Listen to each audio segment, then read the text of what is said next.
You're watching ABC10 Plus This Week. Hi everyone, I'm Walt Gray. You're watching ABC 10 This Week. We're learning more about that massive Tracy warehouse fire, what a fire official says went wrong. In dollars and cents, consumers may be hearing more about spaving. That's a combination of spending and saving. Financial experts say the strategy depends on its use. Then we hit the back roads. Our John Bartel takes us to the hills of Kaolinga to witness an 89-year-old tradition that brings the entire town together to cheer on some of the slowest racers you'll ever see, the mighty Horned Toads. ABC 10 This Week starts right now. We continue our breaking news coverage of the massive warehouse fire burning right now in Tracy. Take a look at your screen. This map shows the location where the 1 million square foot warehouse once stood. It's right off I-205 and near several distribution centers, including FedEx, Amazon, and Best Buy. And so we have live team coverage tonight. Weather anchor Peter Warner standing by, tracking the conditions firefighters face as we remain under a weather impact alert. ABC 10's Jeannie Wynn talked with neighbors dealing with the smoke and fallout from the fire. But first we start with ABC 10's Garshpal Sangha. And Garshpal, the fire has been burning for more than 30 hours now, and officials just gave an update about an hour ago that we showed live here on air. It sounds like they made some progress, Garshpal. Laura, they certainly have made some progress, some significant progress. When I was here yesterday, you can see that black plume of smoke that continued to billow. Right now, there is still some smoke, but it's much lighter. And as my photographer Chris zooms in, you can just take a look at the extent of that damage, and this wall that's looking like it wanting to lean over and drop, that continues to hang on. But you can just see it's more further on the east side of this warehouse where that fire continues to burn. So right now, crews have made it massive progress on this fire here in Tracy. Now, officials say sustained winds of about 15 miles per hour and temperatures topping nearly triple digits have created challenging conditions, and crews are currently flowing nearly 4,000 gallons of water per minute onto the hotspots. Fire officials say they're encouraged by today's winds that it continues to push this smoke away from the Tracy neighborhoods, and that smoke plume is lighter and not traveling as far as it did last night. Now, here's what the Tracy deputy chief had to say, fire deputy chief had to say about the water that continues to run off and how they're making sure it doesn't go into the city drain. The water that is running off of the facility is actually being captured. There's a system that's set up called bioswells that's built into the facility, so they have the ability to capture a lot of water in their own stormwater runoff. So that's what's happening. And so environmental teams have been monitoring both the air quality and the water samples. Now, the impact of this fire will be immense for hospitals and clinics since medical supplies have burned up. The deputy chief says crews have removed roughly about 10 to 15 tractors and trailers from the property of supplies that did not burn, so they were shipped to their destination. So those were important supplies, and the impact of this fire is going to continue, and they're still going to be investigating exactly what happened here, why those sprinklers and that pressure for the water in that hydrant didn't meet up to code. So that's one of the things that they're going to be looking at. But right now, this fire continues to burn, looking much better than it did yesterday. Reporting live from Tracy, Garshpal Sangha, ABC 10. Yeah, Garshpal, during the news conference, fire officials gave us some good news about the progress in the firefight. Talk to us about the different firefighting tactics crews are using to put out the fire at this kind of facility. We know a lot of people have been asking a lot of questions about that. Yeah, Laura, some people were asking about why helicopters weren't used to make drops on this fire, and the explanation the fire deputy chief said was usually those drops are effective on smaller fires, not smaller fires, but more like light flashy fuels, the fuels that tend to burn up very quickly, move very fast. So when you make that drop, it can stop a fire in its track. And he says the problem with this fire right here, there's so much dense objects, so much things in this warehouse that making those drops just weren't going to be successful, that they were actually going to be losing water. And so that wasn't a successful strategy. And so they felt like just putting water directly on that, whatever the area that was burning, was going to be their best effort to go about it instead of using those helicopter drops. So they just felt like that wasn't the best effective way to use things. So that is why they continue with their method that they've been doing over the past 30 hours or so. Laura.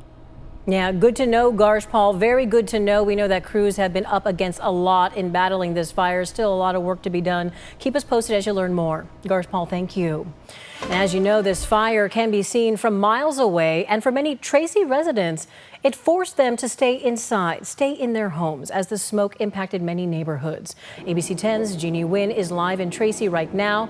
Jeannie, the smoke has been so intense, and for many Tracy residents, it forced them to stay inside. A scary situation. What did they share with you? Good evening, Laura. You know, the firefight has been ongoing, and obviously it's been successful because the smoke you see behind me here isn't as bad as it was, but in its height, residents tell me that, you know, it caused them to stay inside. And one Tracy resident told me she actually found debris on her property from 4 miles away. I saw it right here. It was right here, and then one of them was right here. What Shada Ahmed is referring to are these clumps of debris. Shortly after the MedLife warehouse fire started, she found them in her backyard about 4 miles away from the fire. We immediately closed the windows and doors. I wasn't out here. I didn't want my kids to be out here. Ahmed has lived in this Tracy home for 7 years, and she's never seen a fire this massive so close. I was sitting down, and I felt like it was like heavy cloud covering the sun, and so I asked my daughter, I says, hey, is it a fire somewhere? Ahmed says 4 of her family members work at the Medline warehouse, and some were at work when the fire started. They heard some popping sounds inside the building. All her family members are safe and unharmed, but she says there were safety concerns amongst employees. According to the Occupational Safety and Health Administration, Medline had 8 complaints starting from September 2022, with the most recent on June 8th. It's unclear what those complaints are specifically. ABC 10 did reach out to Medline to ask specifically what those complaints are. While Ahmed and her family are safe, she can't help but reflect on what a massive loss this is for her community. This is just devastating. You know, speaking with the Tracy community, it's clear that everyone here is very connected and tight. You know, somebody knows somebody who has some sort of connection to this warehouse here. But, you know, the overall theme that I'm hearing is people are just grateful no one lost their life in this incident. Live in Tracy, Jeannie Nguyen, ABC 10. Yeah, we are thankful no one was hurt as well. Jeannie, thank you so much for that update. Hearing from neighbors really puts this all in perspective. We want to let you know that city officials say if you find debris from the Medline fire, don't touch it, don't move it, don't collect it. Fire debris may contain hazardous materials, sharp objects, unstable containers, or residue from burned chemicals that could pose a risk to your health and safety. If debris is found on your property, avoid direct contact and follow guidance from local officials regarding cleanup and disposal. Officials say that firefighters did not initially see any sprinklers activate within the Medline warehouse when this fire started. Fire hydrants within the facility's yard also lacked water pressure. Crews had to hook up to the city water to fight this fire. I do want to bring in ABC 10's Becca Hobegger. She joins us with more on the questions that are now being asked. Becca. Alex, the South San Joaquin County Fire Authority chief says the fire system at this Medline warehouse was tested in January, including the fire pumps, hydrants, and alarm systems. We asked fire officials about the inspection process.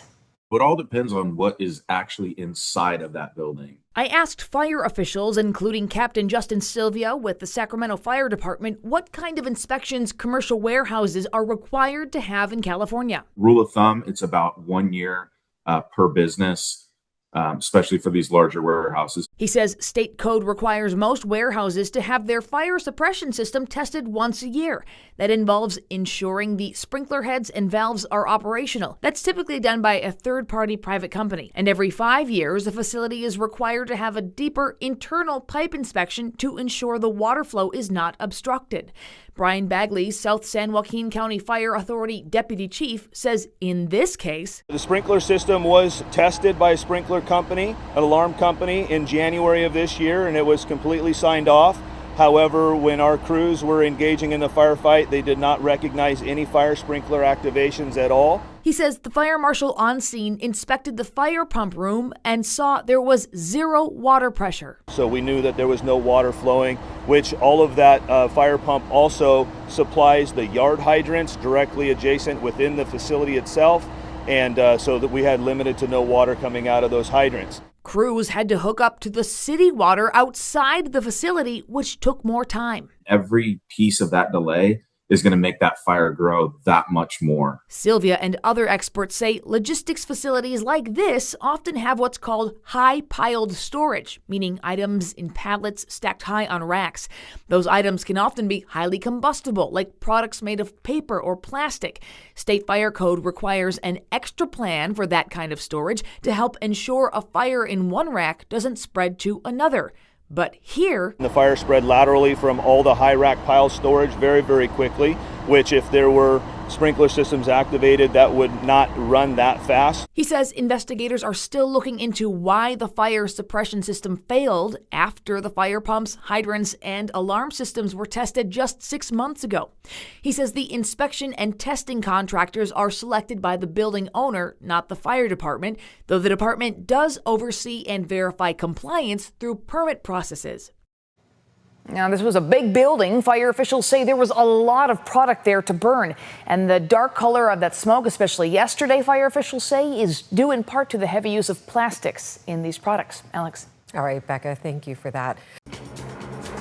In tonight's Dollars and Cents, we're talking about spaving. It's a combo of saving and spending, meaning spending more to save more. But is it really a good deal? An expert I talked with says it all depends on how you use it.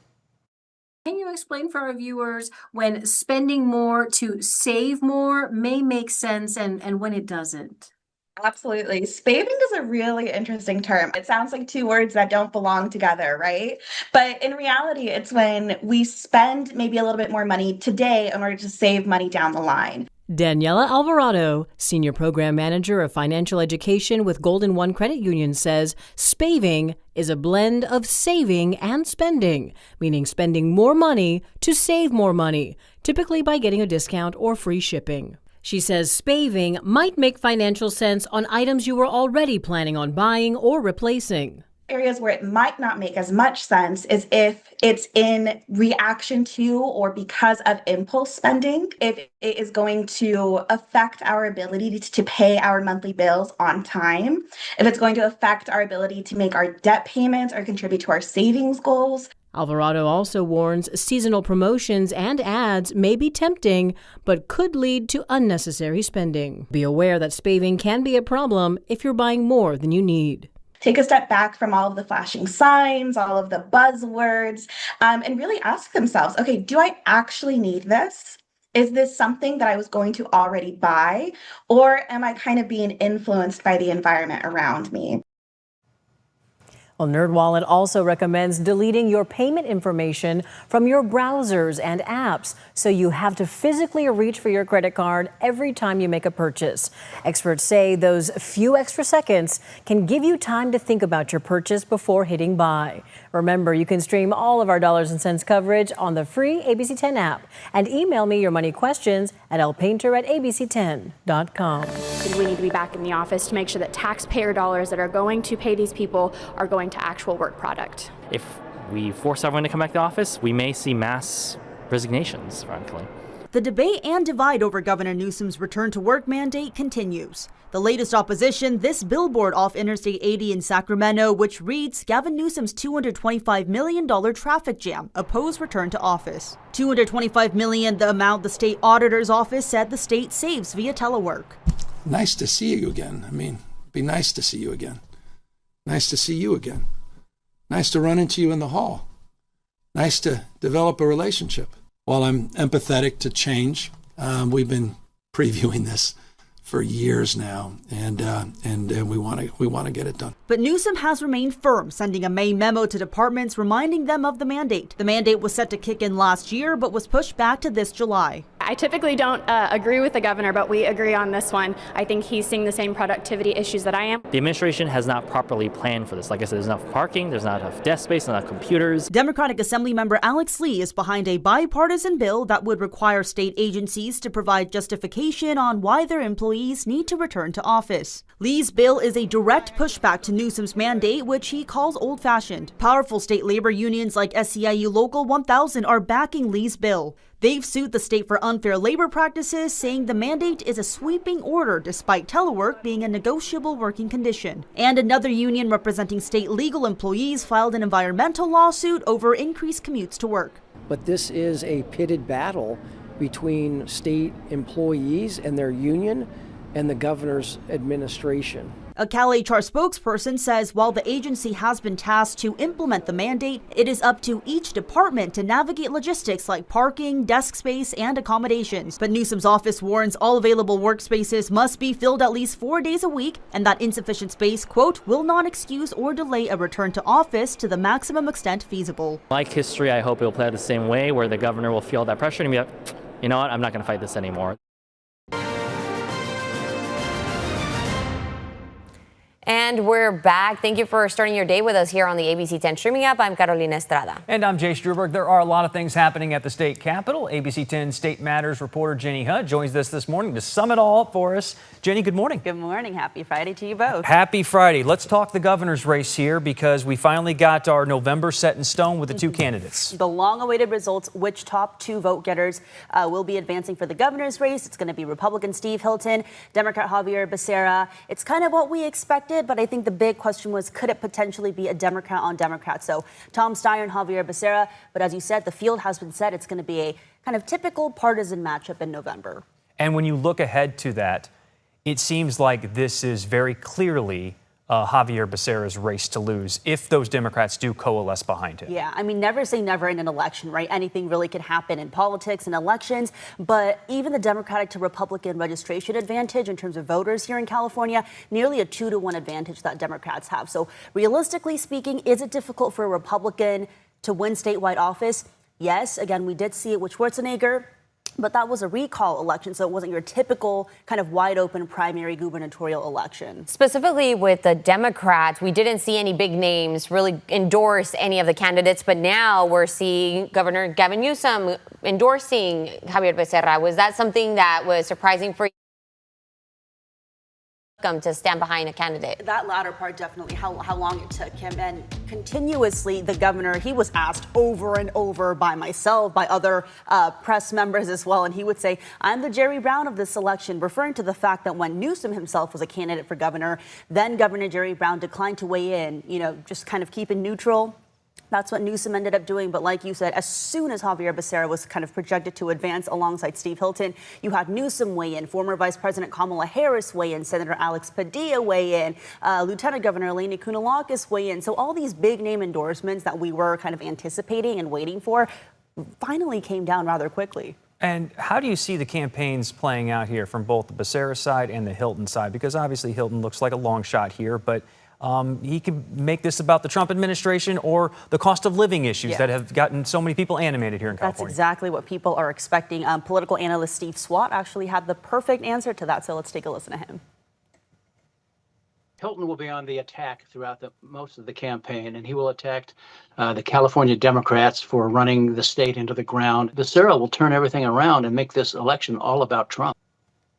So exactly like you said, Jay, right? I mean, the Democrats are going to make this about Trump, and it kind of makes it easy for them because Hilton, in both the primary and now ahead of the November general election, has President Trump's endorsement. And you're already seeing this social media back and forth play out because Steve Hilton retweeted President Trump's Truth Social endorsement of him, and he said, "Thank you, President Trump." Javier Becerra reposted that and said, this is all you need to know. So already you are seeing that really partisan, Trump-focused mudslinging happening between the two candidates. And another issue that you are following really quickly here, the telework. This affects state workers, to emphasize. Correct. Just state workers. It's going to require most of them, probably all of them, to go back at least 4 days a week. There's a lot of back and forth on this, a lot of pushback, but main takeaways, July 1st is that looming deadline. It was already pushed back to this July 1st from last year because of how much opposition there was, but Newsom is remaining adamant. The big question, though, is when the next governor, comes into office next January, what happens to all of this? Very contentious issue. Jenny Hutt, thanks so much. Thank you. New tonight, the state Senate and Assembly came together for a budget agreement. While it differs from the governor's proposal, questions remain over what happens to billions of dollars in funding for education. ABC 10's Jeannie Nguyen has more. We're against any gimmicks around Prop 98. Prop 98 is supposed to be the floor, not the ceiling. When voters passed Prop 98 in 1988, it required the state to set aside a share of revenues for schools and community colleges. With the state budget facing uncertainty, Governor Gavin Newsom is proposing to withhold $3.9 billion in Prop 98 funding.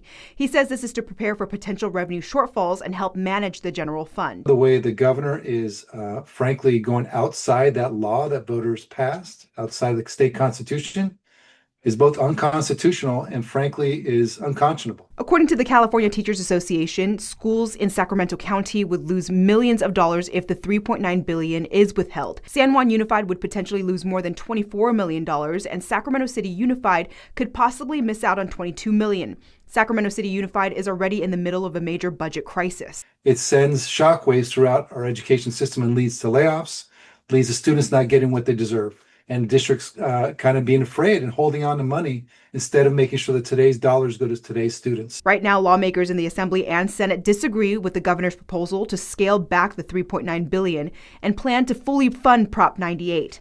Back in May, Governor Newsom addressed the concerns from teachers during his budget revised presentation. And I would just have them look at the entire balance sheet and be hard-pressed to find an administration over a 7-year period that's invested more in transforming our TK, brand new grade, to 12 education system, and that would be my response. The CTA acknowledges and approves the investments in the current budget proposal to Prop 98, which include additional spending in special education, community schools, adjusted cost of living, and 14 weeks paid family leave. But the CTA says the $3.9 billion is money that's guaranteed to them. In Sacramento, Jeannie Nguyen, ABC 10. Now, a spokesperson for the Department of Finance says if money is withheld from Prop 98, it would be paid back immediately or through a scheduled payment system. Again, lawmakers and the governor are still working on the final budget. It's due June 29th.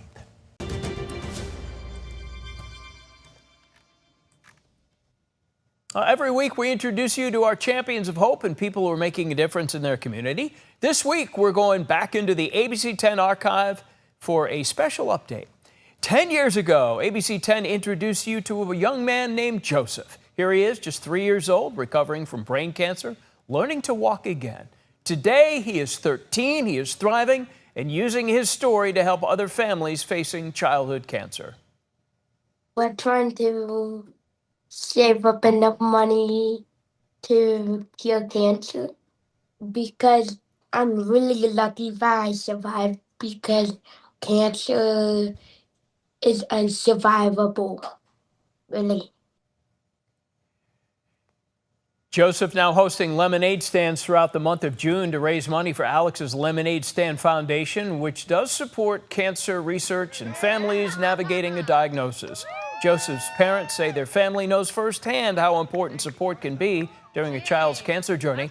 They hope this fundraiser helps families currently facing the same challenges they once did. And for them, seeing Joseph give back is a reminder of just how far he's come. 10 years ago, we were in a studio and he was like walking around in a posterior walker, and Joe made it a mission that he wanted to get out of that walker and start walking on his own. And he taught himself how to walk, and he never gave up. And so, never giving up, hope, never losing hope. All right, the fundraiser kicks off this Friday in Cool, and they'll be in Rockland and then Lincoln. Family's goal is to raise $500. If you'd like to donate or visit one of Joseph's lemonade stands, we have the information about it. The fundraiser, all that on ABC10.com.